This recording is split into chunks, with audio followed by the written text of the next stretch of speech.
she took Malta's breath away, and she took ours away too. Claudia Faniello is going to Eurovision.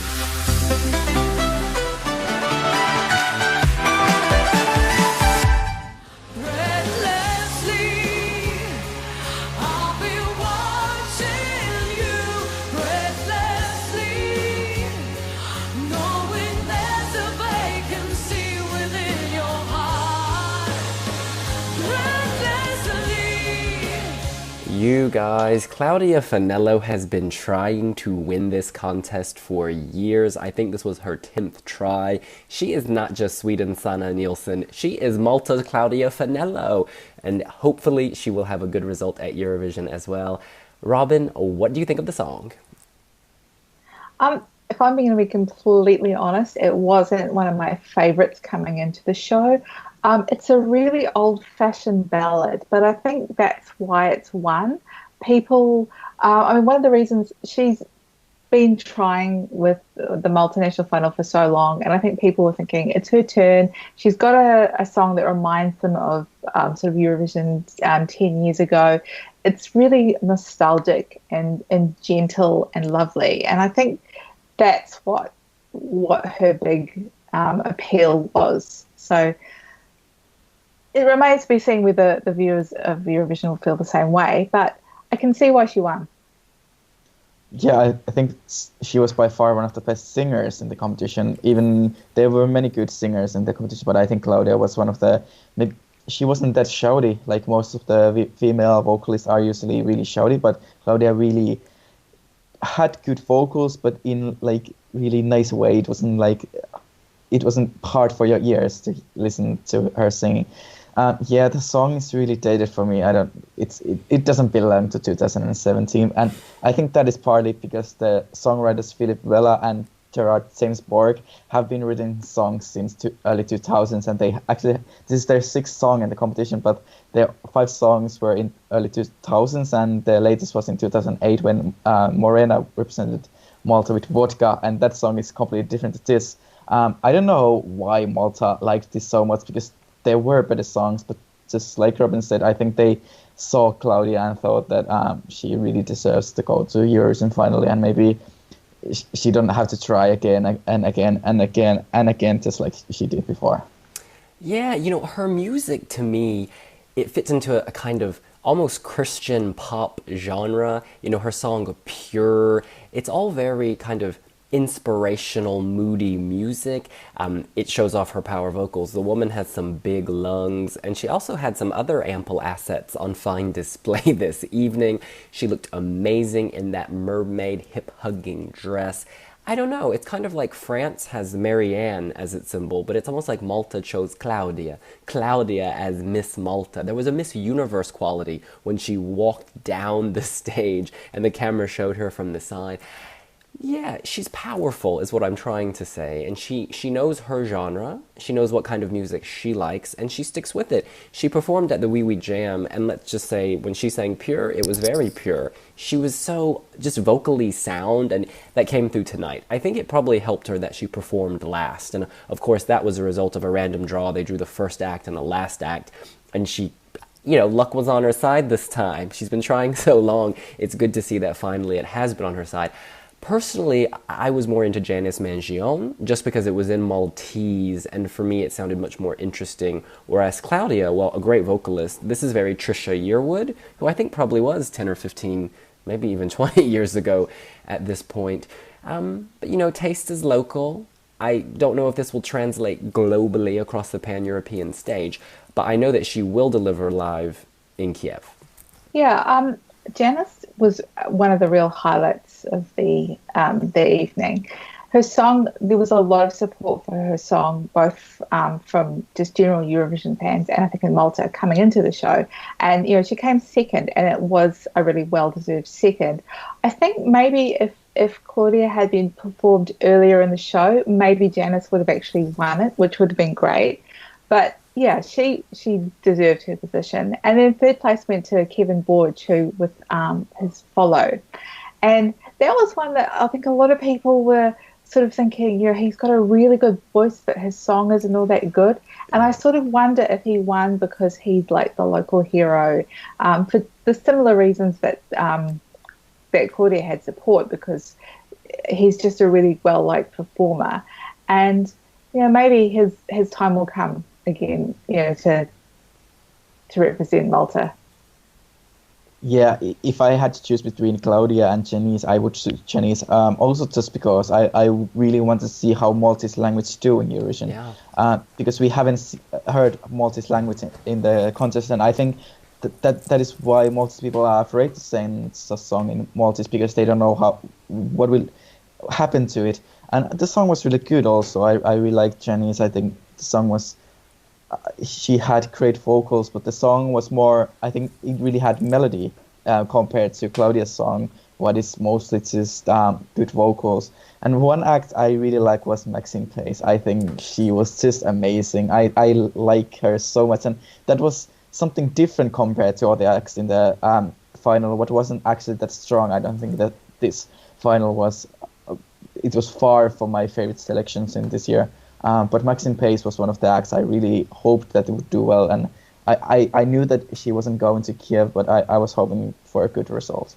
BOOM, better called the Bomb Squad. She was on point. She's still, I think, 17. She's very young. She has time to mature. She's going to be back, and she's going to win eventually. I have to say, this televote, having 100% televote, if there had been a jury, I'm not sure Claudia would have won, because I think that a lot of the local support Robin was talking about helped push her up, and maybe a jury would have been as mesmerized by Janice's, Maltese language realness as we were. We have to talk about Brooke. Brooke, of course, was our huge favorite among a lot of Eurofans and the Wee Wee jury and our poll coming into this. But like the replay, when they did the brief replay of the songs, they chose a bad clip of her, and it's almost like that probably did hurt her. I don't think this was her best performance. I think at times, maybe at least on my internet stream, it came off a little pitchy or shouty. I still love the song. I still love her, and her moment will come as well, I hope.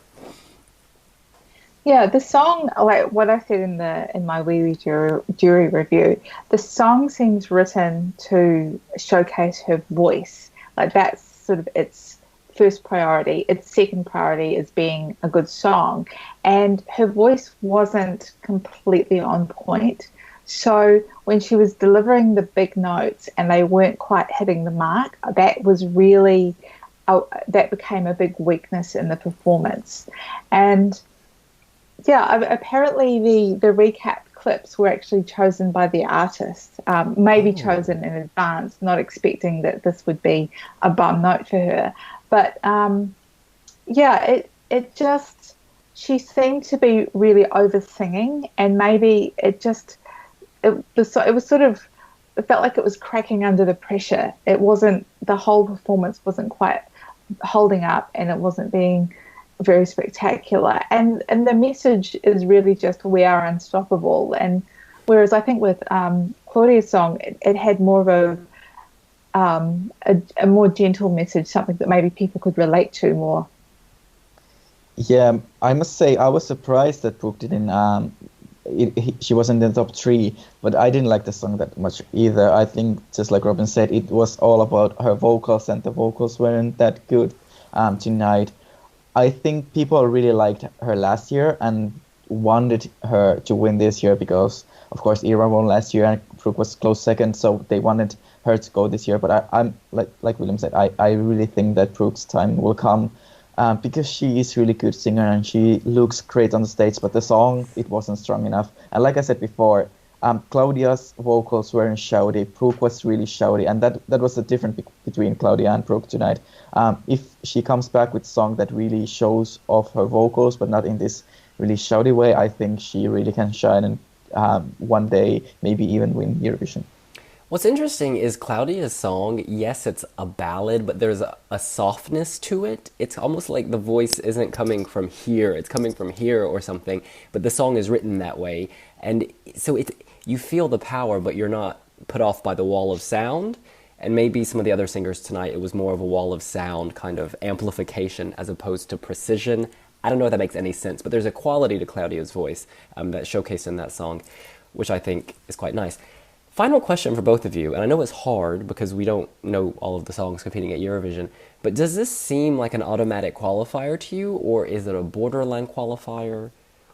I, it might be a surprise qualifier. Like there are a lot of female ballads in the competition last year, and we saw that also in 2015, and that proved to be an advantage to anyone who wasn't a female ballad, like Mons, for example. So I guess it all depends on how their semi-final shapes up, what she's going to be up against. If there are stronger ballads, she might get overshadowed. On the other hand, if there are a lot of big poppy songs, she might be like a lovely little oasis of calm in the middle of that, a bit like Gabriella last year. So, yeah, I'd say a borderline qualifier. I'm feeling the same way. I don't think it's the best song chosen so far, and I don't think this is a song that maybe someone will think that it's their favorite, but most people don't. Just like Robin said, I think the running order is really important in this case because the song, it's not a bad song, but it's really forgettable if you don't really listen to songs before. Like I think it will grow on me before May, but when you hear it the first time, I don't think people will remember it. So it's not the best of the ballads so far. It's not the best song so far. So I think it depends what songs will be chosen after this. But I think it's just borderline, or maybe it will be even out from the semifinals. But Malta has done well in the past years, so maybe it's just because of Malta, it will do well. I hope so. Yeah, Malta. Oh, I was going to say, Malta always does well with juries, so maybe luck will be on their side again this year. Yes, let's hope they are. It wasn't on Taya Garrett's side in 2010. You remember she had that well-oiled man with wings? This is why when I hear a Maltese woman singing a ballad, I get nervous. Granted, there was Chiara, but for some reason I always associate it with Taya Garrett and not qualifying. And, you know, I want Malta to qualify, the little island that could. They're so nice. We love going to Junior Eurovision. They slay. We want them to win this. We want to go to Malta for 2 weeks for Eurovision one day. I don't think that'll be next year. I don't think they're winning. I think this is a borderline qualifier, but with the right staging and the right luck, she can push through. At least I'm hoping. In any case, that is what we think. What do you think? Are you left breathless by Claudia and her voice and her beauty and her booty? You can let us know here on Wee Wee Blogs. And if you like it, click like. And also subscribe to our channel. We'll see you later. Bye. Bye.